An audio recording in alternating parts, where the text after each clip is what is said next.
Welcome back, everybody, to the PMR podcast. We have a really special episode today. I'm wicked excited. So let's get right into it. My name's Andrew. I'm an alcoholic and an addict.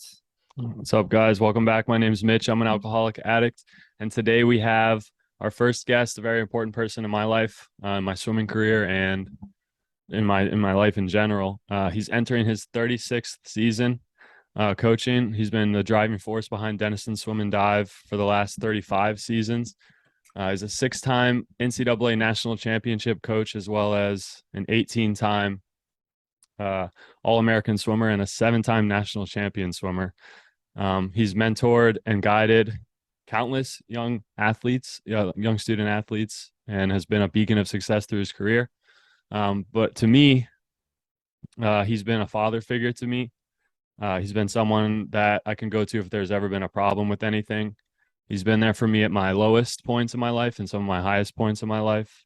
He showed me support and was in my corner when not that many people were. And for that, I'm eternally grateful to him.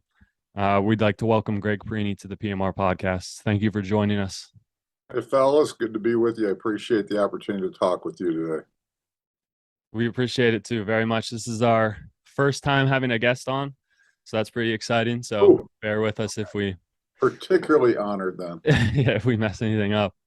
Yeah, and we're egomaniacs too, so we don't like sharing the microphone with anyone. So this is very new to us. All right, I'll be equally selfish. So we wanted to start it off with the first question for you. What's the first thing that comes to mind when you think of an alcoholic or an addict, and like what's your understanding of who and what that is? My first experience of dealing with an alcoholic was when I was young, and I didn't even know I was dealing with one because I was raised by an alcoholic mother, and bore the brunt of that experience as a young person, and became highly sensitized to the alcohol dynamic in our own house. It wasn't until years later that I really realized all that was in play there.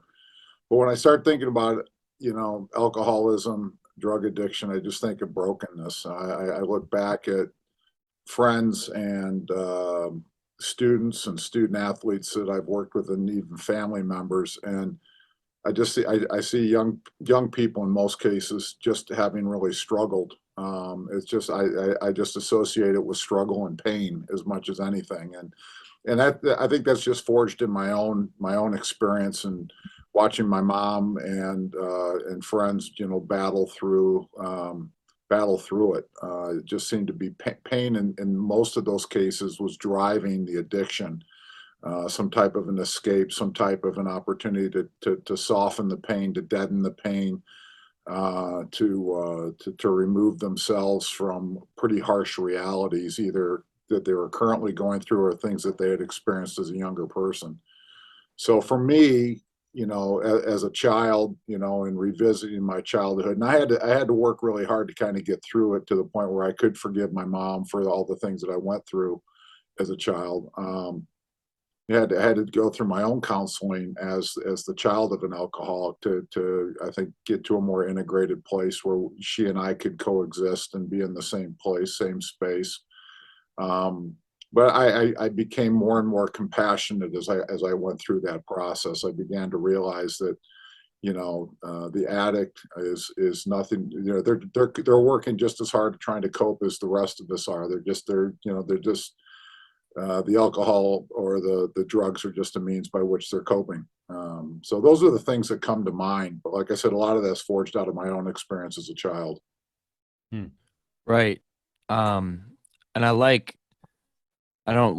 but I can really identify with that switch almost that flipped. My parents, when they found out I was and when they discovered all the things that I was struggling with and my addiction, right? There was, and with a lot of family members and people who were in my corner and connected to me, there was a lot of anger, and misunderstanding and, kind of personalizing it. Like, how could how could you do this to us? How could you do this to our family, right? And I really like it. It encourages me in terms of like knowledge, public knowledge, and people understanding this disease, that you came to that understanding, almost, that like a lot of the times, we may not be the best of people, but we are good people at heart most of the times, and we're just struggling. Like we have coping mechanisms, we have Mhm. habits, and this is a disease. So if you could, I don't know, maybe just speak on like, and it's funny because in the treatment center I went to, Mitch, I don't know if this was your experience, but we had ACA, right? Adult Children of Alcoholics, which is like a group, a support group that people go to. And I don't know if that was a part of your education, or if you just want to speak on how, maybe that frame switched from like maybe anger and like why me, to almost like understanding the disease a little bit more, and how that kind of came about. Well, I think for me, I think as a result of the dysfunction that I experienced in my own house, my own household and upbringing, I became really dysfunctional too. I mean, I had probably dysfunctional coping mechanisms myself that were forged out of the pain that I was experiencing. Just a lot of angst and a lot of self-directed anger, and as a result, I mean, and I think that manifests itself in some failed relationships with friends, failed relationships with girlfriends, a former spouse. I think a lot of those things were driving. A lot of those failed relationships were driven by my own dysfunction and my own pain, and I as a result of that dysfunction, I sought out help. I sought out counseling. I mean, I didn't know really, even going into young adulthood, that I was raised by an alcoholic mother. It wasn't until later, when I was an adult, that it all started to come together for me, that the pieces started to fit. And I was Mm. like, okay. I was really, really fortunate to have a counselor who could help me untangle that, because I was a mess. I mean, and so I didn't have anything, like I didn't have the ACA encounter group at all. Just simply, I'm that old. I don't even know if it existed, honestly. But again, I was a child, but I was an adult child of that, and it just took me a long time to untangle that. And I remember having I was in counseling almost weekly for 8 years, meeting with this counselor, and I would make a 30-minute drive over, and then we'd sit down over a cup of coffee, and we talk things out. And I remember it all kind of coming to a head. I mean, it was a really emotional epiphany for me when it dawned on me just how hard my mother was trying to get through things, and that it wasn't my fault, that all the things that I had experienced as a child really wasn't. And it was that in that moment, in that counseling session, that I began to let go of some of the stuff that had been holding me back and holding my relationship with her back. And that's really when the process of forgiveness began to take place. And it took me a while to get there. It didn't happen overnight. That level of understanding takes a while to untangle, but we got there, with the help of some counseling and some people that were better equipped to handle it than just me trying to do it on my own. Um, and so, like I said, it was a long road to forgiveness, but it also included self-forgiveness, because I think a lot of the dysfunction I was experienced as a child, I was blaming myself for it. I'd Mhm. experienced these things in the house, and I was like, okay, I must be doing something wrong as a child for my mother to be acting like this or responding to me in a certain way. And it just, like I said, it took a long, long time for me to kind of put the pieces together, but got there eventually. Hmm. Thank you for sharing that with us. That's that. I mean, I definitely can relate to we have similar experience in terms of growing up and stuff.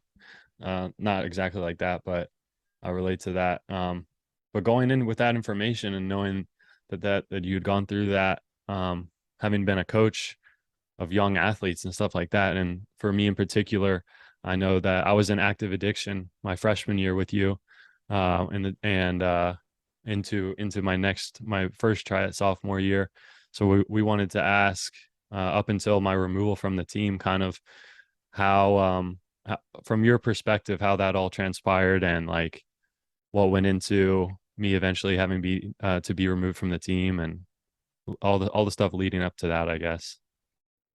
Well, when you arrived and when you arrived on campus, you were high energy, flying by the seat of your pants kind of guy, and were, really compliance was not your MO. I mean, you were going to do everything. If somebody asked you to move to the right, you were going to move to the left. And I picked that up. I think when you grow up in an alcoholic family, you're really good at reading the room. Simply because it's a survival mechanism. You don't know if you're going to get, you don't know if you're going to get hurt. You don't know if you're going to get punished. You don't know if you're going to get beaten. You don't know if you're going to get neglected. And so, you walk into any situation with your antenna up and you're reading the room and trying to figure out, okay, who, and I think this is, out of my experience as a kid, I think, I've become I think all that pain has helped me be a much better coach because, like I said, I'm pretty good at reading people. And I think, Mitch, I had no idea when you arrived on campus that you were dealing with addictions. I had no clue. All I could do was observe your attitude and observe your behavior.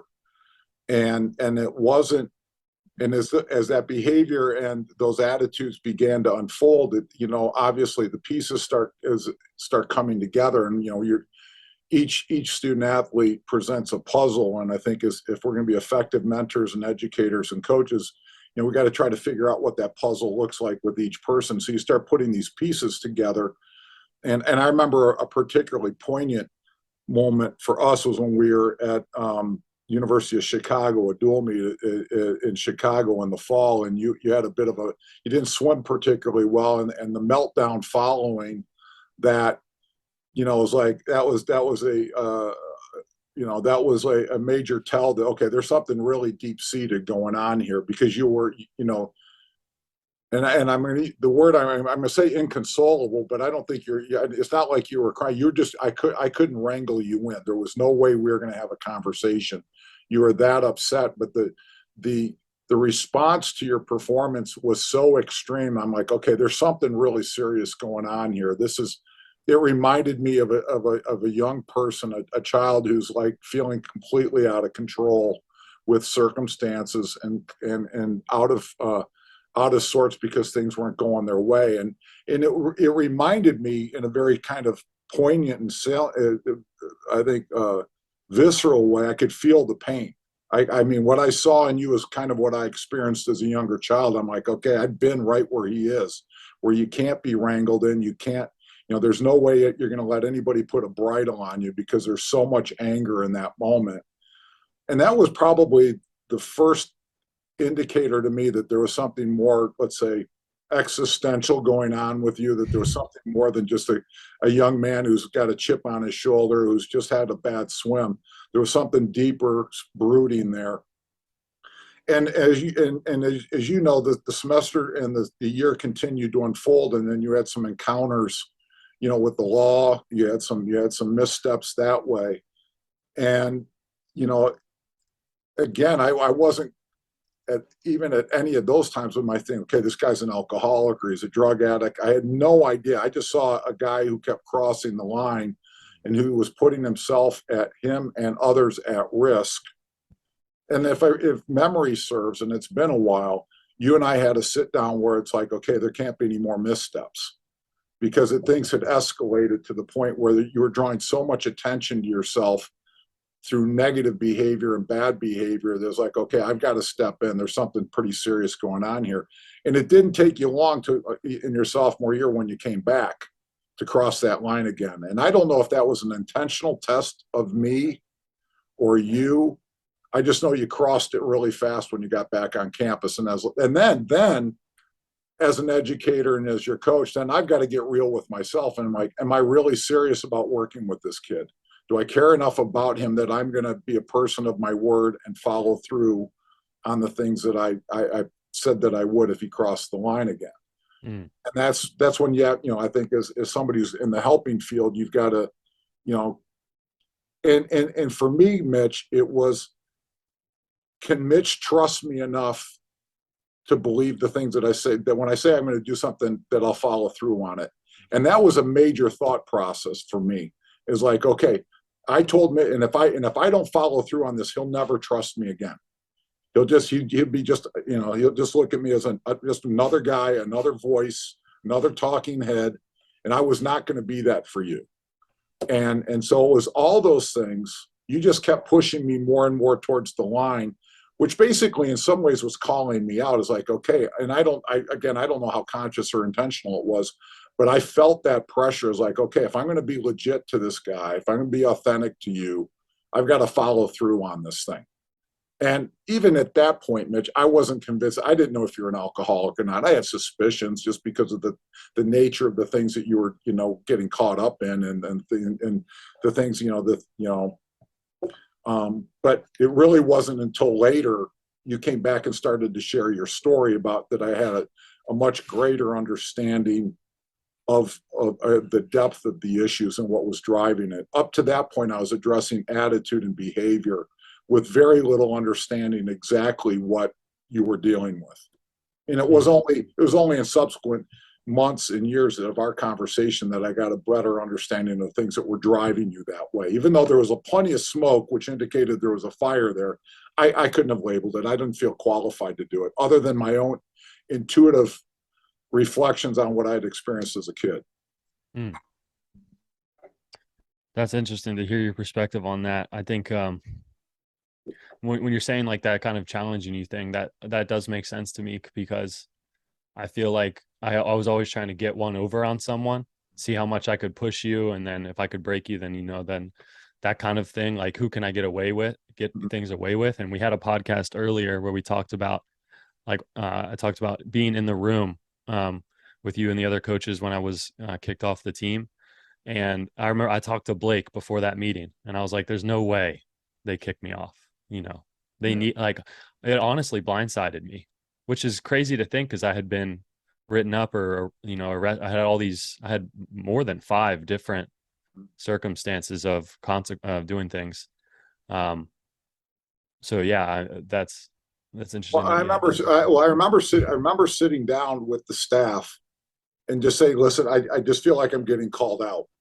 And I remember saying that to staff, like, I'm being called out here. And I said, and the other piece of this, Mitch, it wasn't just about you, it was about the team, because the team was aware of what was going on. Yeah. And I said, if I don't follow through on this, the team won't trust me either. They'll say, the coach is, like I said, coach is just another talking head, and we can't count on him to follow through on the things that he said. So I felt like if I was going to be a person of my word, then I was going to follow through on that, as much as it pained me, without any knowledge of how that was going to unfold. Right. I said, hit the ball. I'm going to slam the ball back in his court and let him deal with it. But, we just, again, I think there was, and we, up to that point, we had tried to work with you in some ways, but, we weren't getting much traction there. I mean, obviously everything that we had tried, all the conversations we'd had up to that point weren't working. And you just kept going towards that line, crossing that line, which pushed me to that line. If I was going to be a coach, your coach, I was going to that. So, but I remember it was a very intentional decision, very conscious decision to remove you from the team. That was not a shot from the hip. It was more like, okay, this has got to happen, and then really put it in your hands. And it was like, okay, so now it's up to you, bud. Now, now you're going to have to deal with this. This is a real life consequence of the things that, as a result of what you've been doing and how you've been handling things. Right. I can see too, Mitch, like the emotions on your side, right? When I had a similar situation, Greg. I was a lacrosse player for 2 years. I pretty much asked not to come back for junior and senior year. And I can see like Mitch's side, right? Where he's talking, you were talking with Blake, you said, right? And you were like, how they're not gonna kick me off. Like, how could they do that? Like the lies we tell ourselves, especially in active addiction, the lies we tell ourselves to like warp what's really happening in front of our face and almost like personalize it. Like the way I see it is like in active addiction, Mitch in my eyes is probably like, all right, well, Gregg has it out for me. Like Gregg's an asshole. Like they just don't, they don't want, like it's all about Mitch, right? And I'm Mitch. I don't mean to label your story, right? But in my experience, when I got asked not to come back, I didn't even think about the team. I didn't even think about the way that my behavior was negatively affecting like a program. It was all about how could they do this to me. Um, and I think too, Gregg, like it's almost like while I sit here, I'm almost just reflecting on how, I mean, how lucky, like honestly, that you almost put like a challenge to Mitch. Like, listen, I'm not gonna back down anymore. Like you had like a very clear cut choice. And I think too, like that Mitch is lucky too that you had almost the upbringing and some of the experiences you had as a child and just growing up, because you had some indicators and you knew almost like, listen, if I don't back down, I mean, if I just let this happen, if I kind of continue to let him push the line, then he's going to take as much as he can, and nothing's going to get better. But I can't imagine like how hard that decision was, to be honest, like because it makes a lot of sense on paper, but then you're dealing with a real human being that you care about and that you're mentoring and coaching, and you have to sit and have that conversation with them. Like there's got to be so much there. I mean, there had to have been so much emotion in that room. Like it's hard to even imagine how like kind of raw that was Well, for it both of was, you. yeah, I mean, it was remarkably difficult. And I think, you know, obviously the lion's share of my focus and energy was on Mitch, but a significant portion was on the benefit welfare of the team. Right. And I mean, and as Mitch knows what he experienced here, team's everything. I mean, the team that, the team comes first. And I knew how his behavior and attitude was impacting the guys around him. And I knew the risk involved with keeping him around as things were going, because he was trending in the wrong direction. And my concern was not only what was going to happen to him, but how that was going to negatively impact what we were trying to do as a team. And then I will tell you this, there was a small portion of me that was completely self-serving, just thinking, I don't need this crap.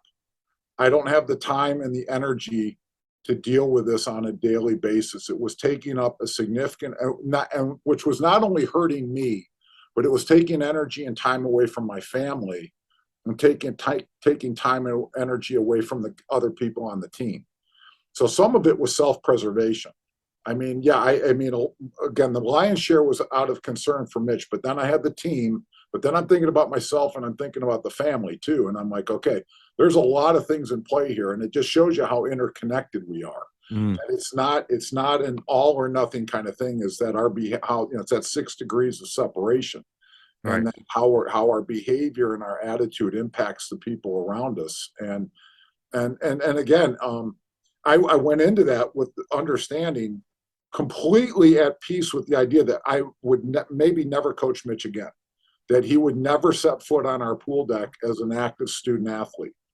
I mean, you had to measure that. And I was like, okay, I'll have to live with that. Though it wasn't my preference, I just knew the way we were going, it wasn't going to be a workable relationship. Mm, yeah. I think that it was truly the catalyst for me to get into recovery in terms of like swimming has always been a part of my life. I loved the team. I loved racing and winning. And I had so many consequences leading up to that point throughout my life. Once I finally stepped back and looked at it, that was the one that kind of broke me down to my bottom. I think I stayed maybe 2 weeks later after that and then ended up leaving. But yeah, I mean, I've told you a million times how grateful I am for you, and in and out of recovery, and making that decision is um helped change my life. But the real thing that I think really solidified it was when I began the process of coming back. Um, and we wanted to ask you like your perspective on that, because I remember when I came back, you were the first person out of my family that I met with and talked with, like fresh out of rehab. And you know, I wanted to be back on the team instantly, and you took you took the the the perfect approach, I think, which was having me talk to each coach individually, having me talk to like some of the guys, and then eventually talking to the team and stuff like that. So how did you talk, did you have a mentor that you talked to above you, or did you talk with the team or something like that to come to that decision? I have been the beneficiary of having a lot of good people around me, and I leaned hard on my spiritual mentors. You might remember the person that I was in counseling with, Sister Martha Glockner, who was a Dominican nun who worked was head of pastoral counseling at Ohio State. Spoke with her, and then I talked actually to my own priest, Father Stephen Applegate, who had done a lot of work with alcoholism and drug addiction. You know, he'd worked in done a lot of counseling that way. And I sat down and talked to him about it. And and they didn't tell me what to do. I think they just gave me some really good answers. And then, and so, I got some good guidance that way. But I thought it was important that all the coaches, again, it gets back to the number of people that you impacted before you left school and got into rehab, that I felt like all the coaches had unfinished business and needed to get closure, and to see you where you were and how far you had come and how you had grown. But then all of them in some ways had to ask the question, can I work with him again? Can I forgive him for what we experienced? And again, I think, I've always considered myself a hopeful person, and I was asking my staff and my athletes to be equally hopeful. I think I was ready to move forward faster than most, simply because of what I had experienced with my own situation. I lived out the forgiveness path before, and I think I'd experienced it and seen the power of that. But a lot of people hadn't. And they had to kind of go through that and talk with you too. But it all boiled down to, it was ultimately my decision. So I just gathered information, and I had some heart to hearts with the coaches after they had spoken to you, and they gave me they gave me their feelings, their raw feelings, and most of it was really positive. There were some there's some hard things to hear there, but ultimately they trusted me to make the right decision. And then I just had to kind of follow my gut on that one. But yeah, I had good guidance, and but it really, I mean, you got to. I mean, I replay the tape a lot in my head. I mean, you're the one who initiated your removal from college. You're the one who initiated leaving Denison. You're the one who initiated going into rehab. You weren't forced. You weren't asked. I didn't give you any of those mandates. I didn't say, Mitch, I'm removing you with the team and you can come back if you do A, B, C, and D. That was never part of our conversation. Those were all self-initiated things on your part, that told me that you were engaged in the healing process, that you were taking this seriously. And that went a long ways in terms of developing, okay, this is a young man who's doing the work. And then you and I met a number of times, and you told me the story of what you went through in rehab, and we had some pretty heavy conversations, if memory serves, and you were very forthright, and honest with me about what you had gone through, and in getting to the point where you could leave school, and what motivated you to do that, and then why you were coming back. And I think for me, as the coach and kind of as the gatekeeper of the program, at some point I just had to make the decision. Okay, I've got to trust my gut on this thing, and I've got to choose hope over condemnation. I've got to choose forgiveness over condemnation. I've got to give this young man another chance, with the understanding that if you screwed up again, that it was over. I mean, we had that part of the conversation too. If you remember, it's like, sure. Okay, you're here on a very short leash, and I think when we had that conversation, I think there was credibility in my words simply because of what we had experienced before. For sure. Yeah. Definitely. Yeah, I remember being when we first got back to school and being back on campus, that whole first year back, I mean, I was going through a lot in general being back because, we say a lot in recovery, you want to change people, places, and things. And so Mm-hmm. my mom had moved us to Ohio, so I wasn't in the same city that I developed a lot of those habits, but I was at the same school that I had not developed habits, but had carried out on those habits. Mm-hmm. And I remember I was living in sober living and stuff. Like I wanted to come back. You know more well than anyone else. I like to swim with that chip on my shoulder and stuff. So I kind of used my recovery and removal of the team as like you counted me out. Let me show you what I can do. And that was for better or for worse. But I do remember that first year being really hard. And you and I started meeting every Monday as part of our thing. And I look back on that really fondly, and I'm very appreciative for you to have instilled that, because I mean, I leaned on you hard. I mean, I would be, if I was not doing well, I would tell you that. And if I was doing well, I would tell you that too. And you were always asking how everything was going. So I can't thank you enough for that, because I mean, I look the 3 years when I was back were still hard. It wasn't like I was skipping down the deck every day. Like No, there's still a lot of challenges. you had a lot of dark moments there, and we had to work through those things. And I think the one thing you got to realize is, I think in my seat, when you're sitting across, when you're sitting across the office from me, I mean, I could identify with a lot of the challenges that you were dealing with, is simply because of the challenges I experienced. I mean, I could relate to them wholeheartedly, because I think some of your family dynamics paralleled some of the ones I went through. Not perfectly by any means, but about strained relationships with the mom and things like that, and all those things were fuel. But I realized that sitting across from me was not just a swimmer, but a student and a son and a brother and an alcoholic and an addict and all but a loving human being who cared deeply about the people around him, and all those things factor in. And I don't think I could look at it through just a single lens of like, okay, I've got this swimmer here, I've got to figure out a way to make him go faster than he's ever gone before. It was really a healing process that we were involved in. And those weekly meetings were absolutely key for us, I think, keeping those lines of communication. And what made it work is that you were vulnerable in those meetings. You shared your pain, you shared your hurt, you shared your excitement and your joy. You let me in. And that allowed us to have a really authentic relationship that we continue to this day. And that's why it worked. The reason it worked is that you did all the heavy lifting. I gave you a forum in which you could maybe start healing yourself, but you did you're the one who did all the heavy lifting on this thing.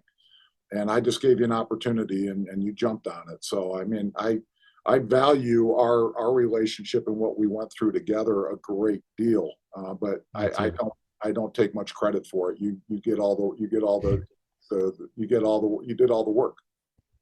It's interesting to hear too, like Greg, your perspective on the man that came back from treatment, right? The man that returned to campus. Because Mitch and I talk about this period in his life like a lot, even off of the podcast, and like we are our own worst critics, man. Like you talk like you didn't have a program and you were miserable and like all these things were,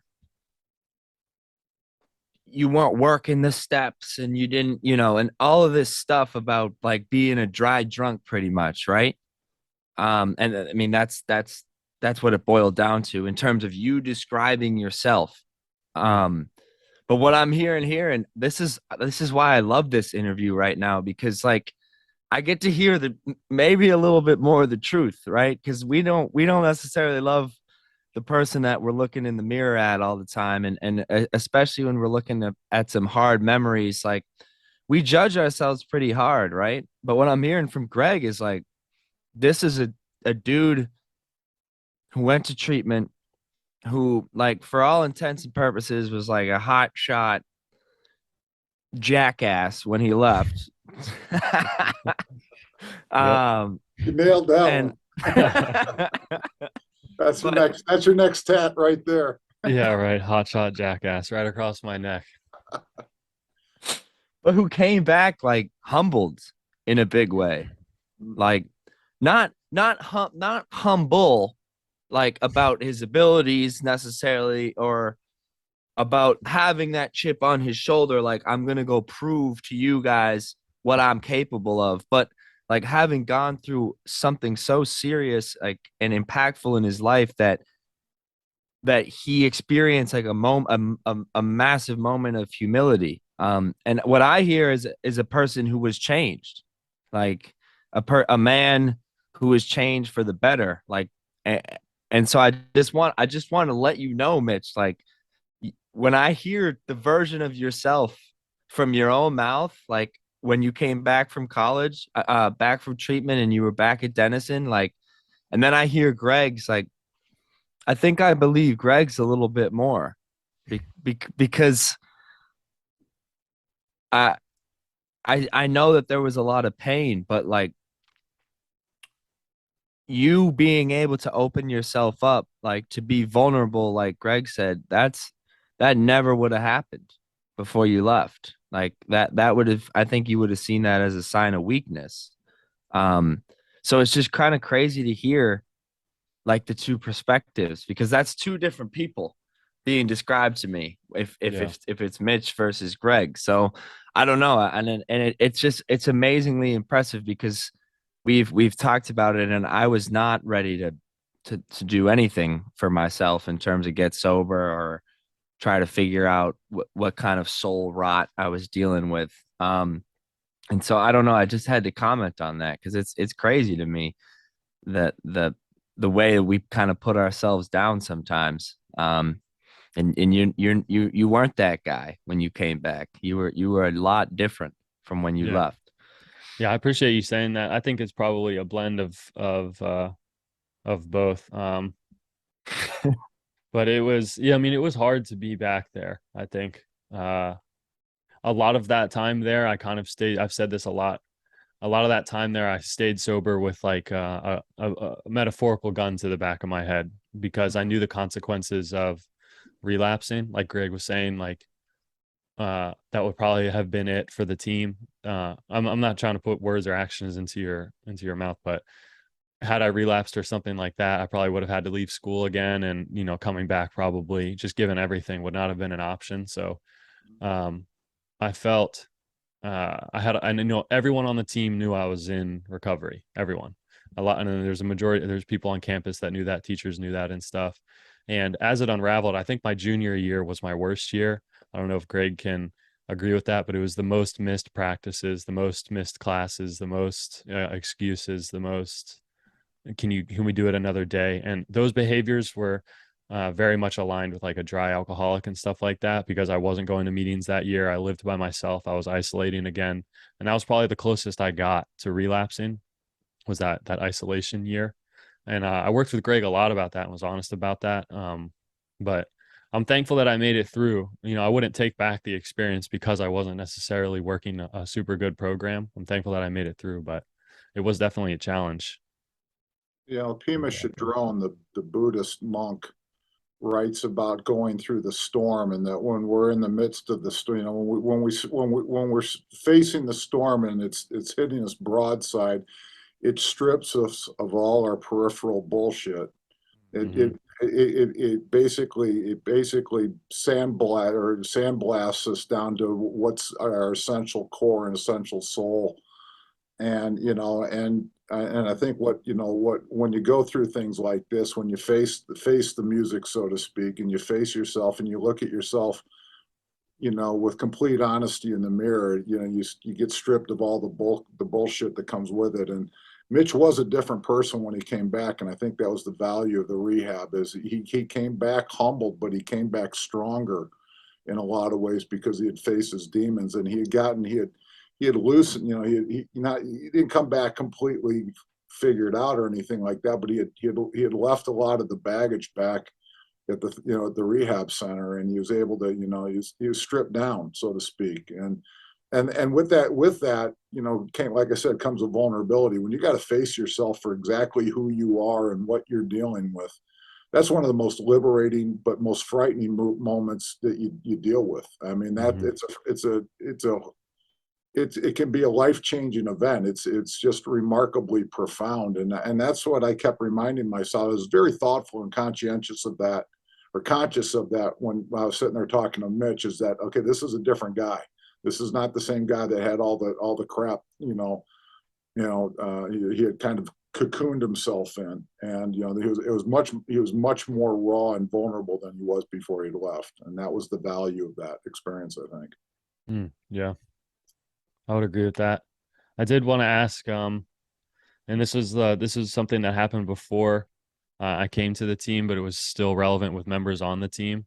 Yeah, Uh, and I wasn't there for it, but I had only heard from you and from others that it was an extremely painful experience for the team. But there was um, a swimmer on the team before, David Hallman, yeah. and who had passed away after leaving the team. So I did want to talk to you on that because it sounds like, and I didn't know him, but it sounds like he and I potentially could have struggled from similar things. Yeah. And I mean, I didn't want to ask anything more than what you would have to say on that. Were there any comparisons or anything like that made when you were? There were parallels. I mean, a remarkably sad story, tragic end there. David was a sweet kid, a really sweet young man, and seemed had the wind at his back all the time. He grew up with every advantage, it seemed. But we found over the course of his first couple of years here, he was into some pretty extreme behaviors and had put himself at risk a number of times, and had you know, the team was struggling as a result of it. The team would find him in situations where he could have potentially, hurt himself or done damage to himself. And, the team was alarmed by what they were seeing. And we had tried interventions and tried to get his attention on things without much progress.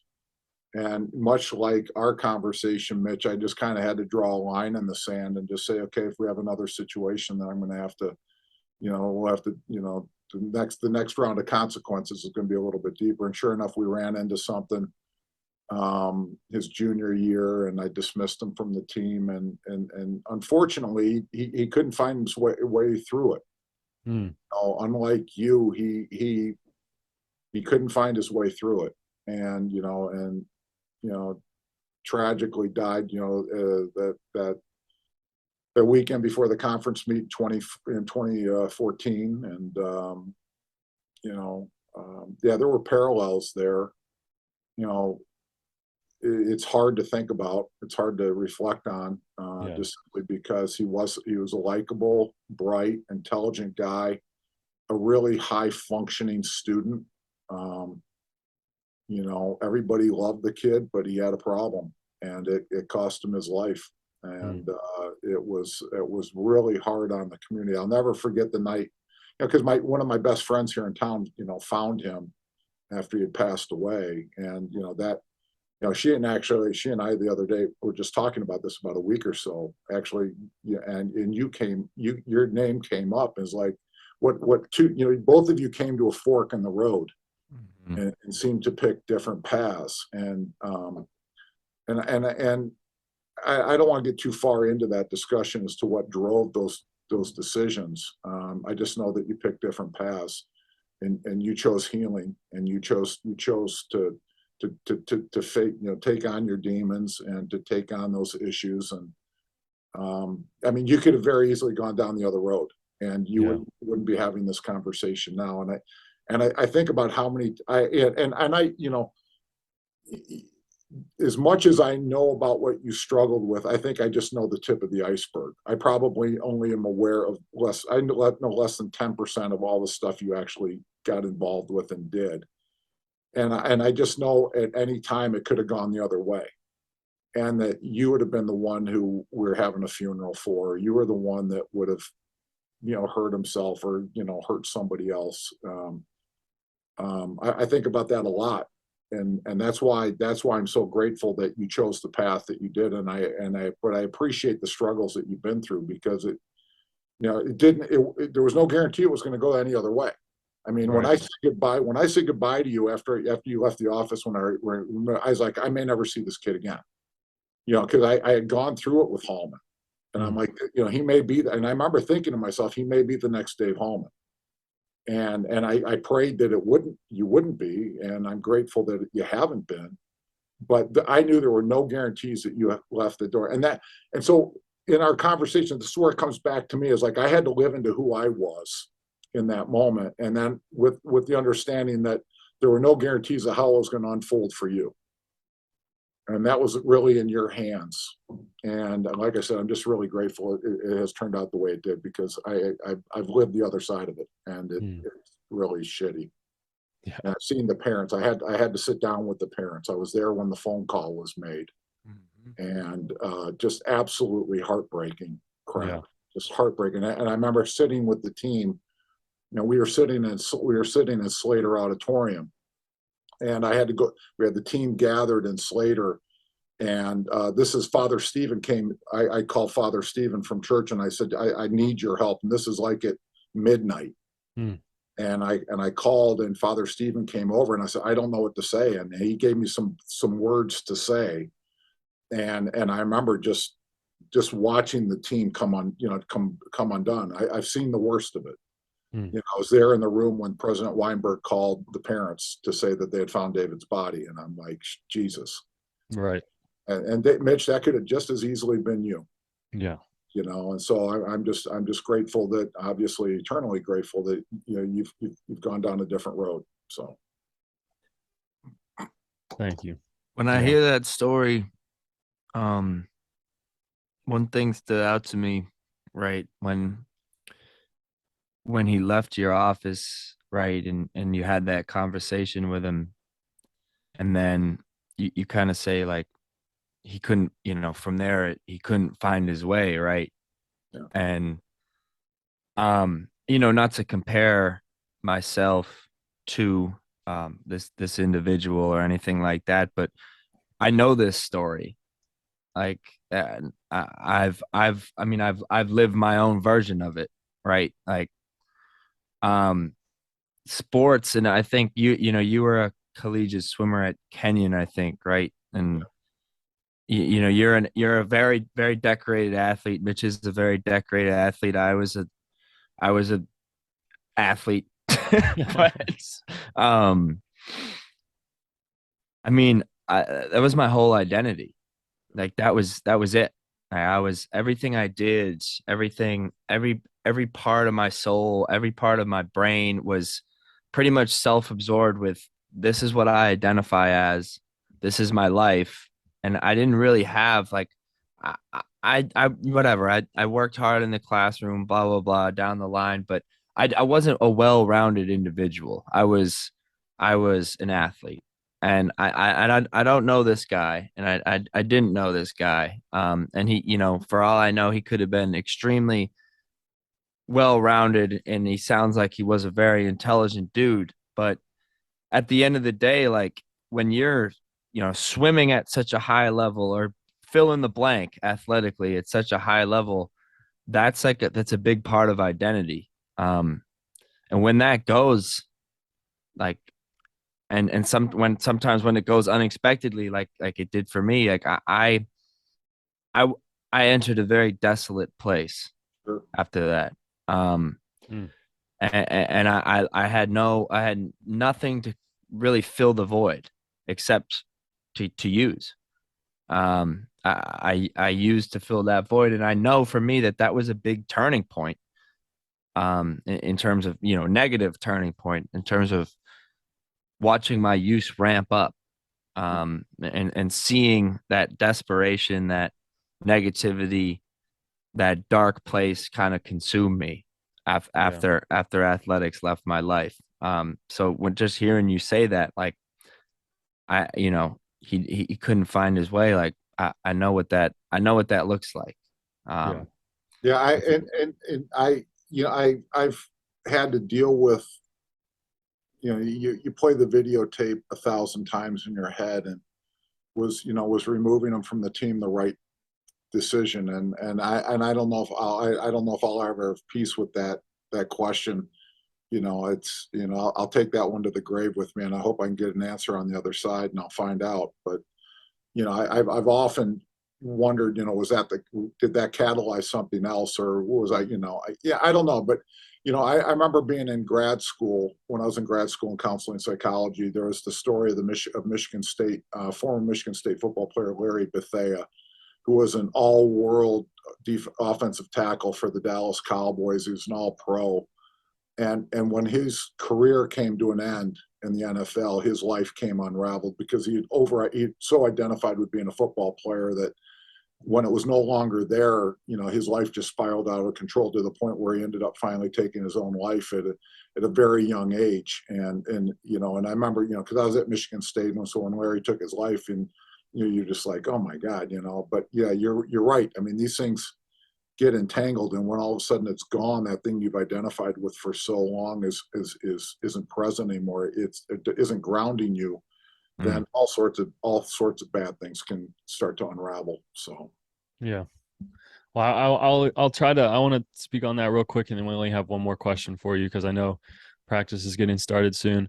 But in terms of that question that you said you're going to always ask yourself, I think it comes down to someone told me recently, like your bottom is when you decide to change.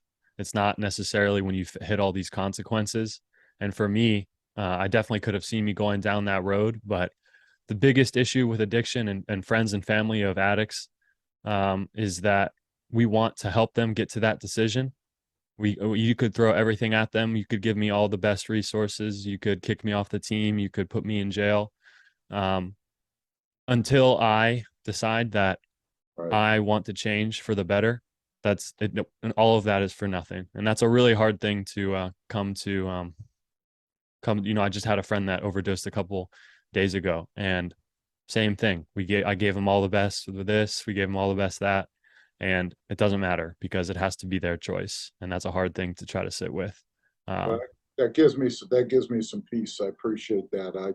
I'm going to reflect and pray on that one for sure, because yeah, this stuff haunts me. I mean, Yeah. in the middle of it, it haunts you. These things visit you. Right. I would imagine. Thank you. Thanks for sharing that. Of course. Mitch, if you don't mind, real quick too. I don't know. We've never really spoken, right? But I work at the treatment center that I attended. I'm not a counselor. I'm like a pseudo counselor. I work as a wellness associate is my title. I do physical, I do personal training, I do breath work exercises, we do mindful meditation. And so the thing is like I can agree with Mitch more, like, and we've both lost people recently, the both of us. Um, and it's like those questions are haunting, but the problem with them is that number one, we can never get them answered, on this side at least, right? Right. And number two, like, almost at a certain point, it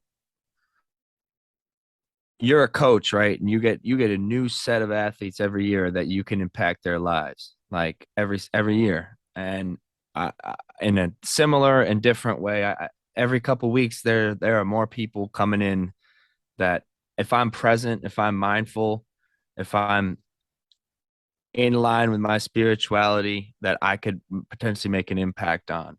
And so I try to tell myself that every day, like when I'm going down that rabbit hole in my head of what if I did this differently? What if I did this differently? What if I had this conversation this way? Uh, it's not like to be insensitive to myself, but I have to tell myself, listen, I have to be there for the next person. Like, and I want to be present for the next person. Like, and that's how I redeem, not myself, but that's how I redeem this individual's life. That's how I honor their passing, is by almost digging in my heels and saying, you know what? like recommit myself to this practice. Yeah.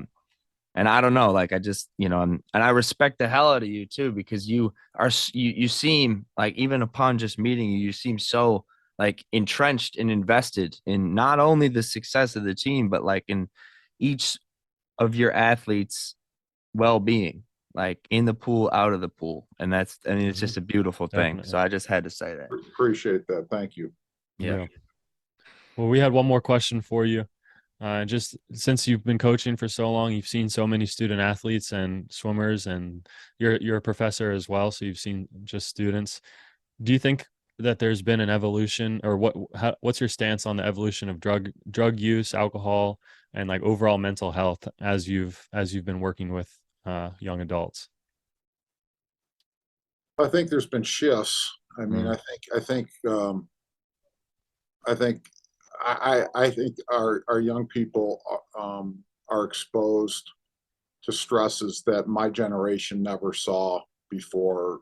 I think social media and just has a lot to do with it. I mean, I look at like what like your soul brother Simon is exposed to. yeah. It's my 17-year-old son who has a love for Mitch, and I look at our oldest son is 36, our youngest is 17, and I look at the differences between what Simon was exposed to at age 17 versus what Andrew was when he 19 years ago, and it's shifted dramatically.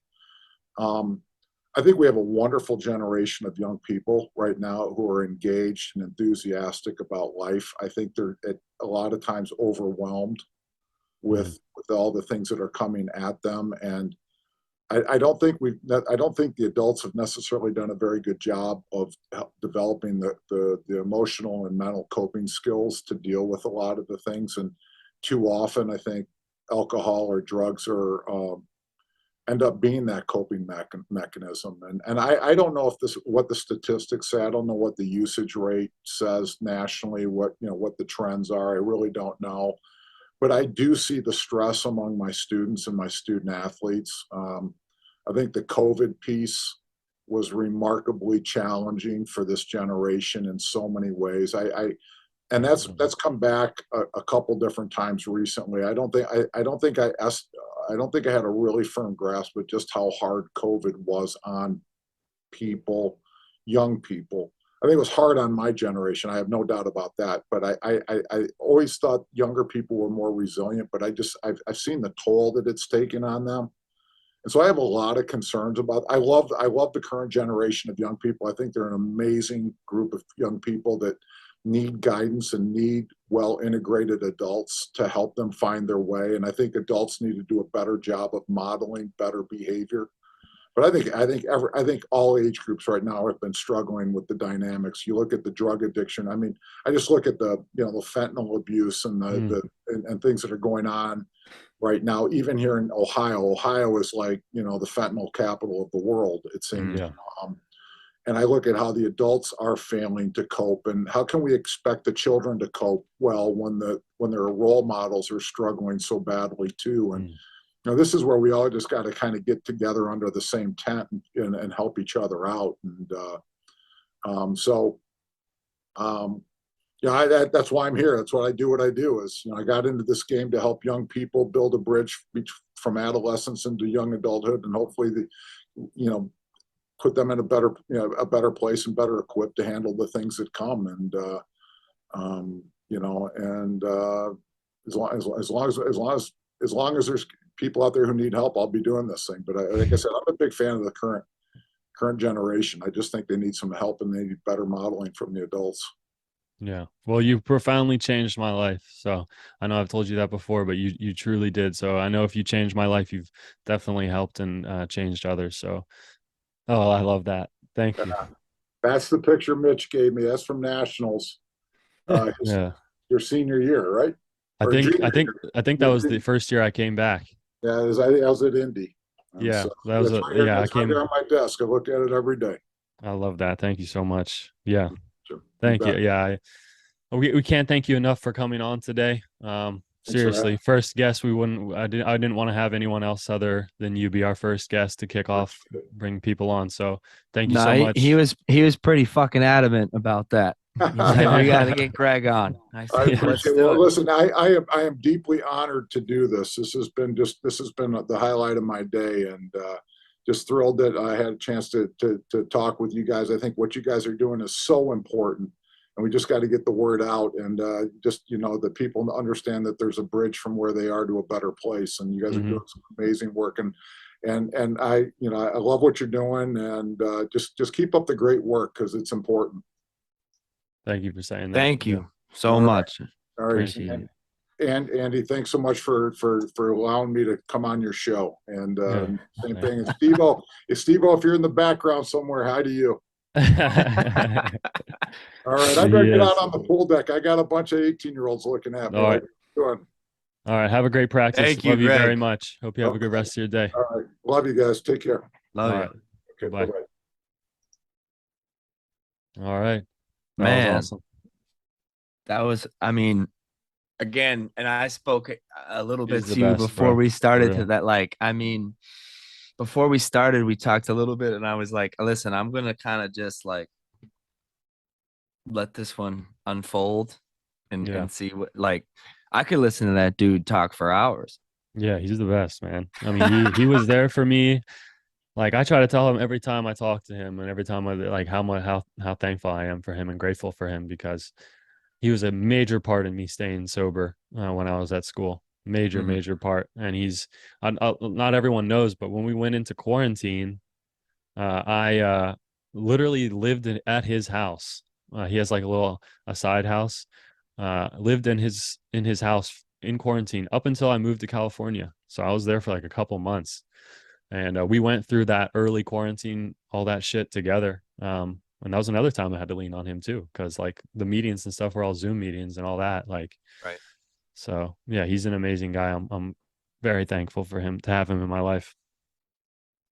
Yeah, man, I'm blown away. Like, meaning he was, I mean, whatever, you can spin it any way you want, but like to me, when I hear it, he was your sponsor, like Yeah, that's crazy for to a, say. for a long time. And the other thing I love is, he threw a little Buddhist literature in there. Yeah. I'm reading Miracle of Mindfulness right now by Thich Nhat Hanh, Mm, and that's a good one. And he just seems like a learned individual, very like a much so. student of life. And I'm really fucking grateful for him for keeping you, you know, on the straight and narrow for as long as he did, and honestly making this possible too. Like, it all stacks up. Like, if he didn't do this, if you didn't, like, it all flows into where we currently are. And so I'm Amen. grateful for him, bro. That's Yeah. awesome. You got all fucking dressed up today too. Yeah, I Is put that a on fucking collared shirt? well, this is what we would wear when we tried to Man. flex the Denison polo. But yeah, I Yeah, had bro. to. You God. should see what I'm wearing pants wise. It is not as dressed up. But hey, Is it underwear? we'll keep people guessing. How about that? I'm Um wearing a fucking hoodie. You got me beat. I yeah. look like a goddamn slob. Listen, you No, should have no, told no, me you no, were no, wearing a no, no, collared no. shirt today. No, I just like I said before, I didn't want to do any sort of disservice to Greg. He's a very important person in my life, so I wanted to make sure that we did this right, and I thought it was fantastic. I appreciate all the questions you had. You killed it too. So Oh man. let's I say thank you for everyone that's been watching. We really appreciate you. Thank you for listening to us on our first guest. And keep coming back. We're going to begin to start having guests here and there, stuff like that as they come.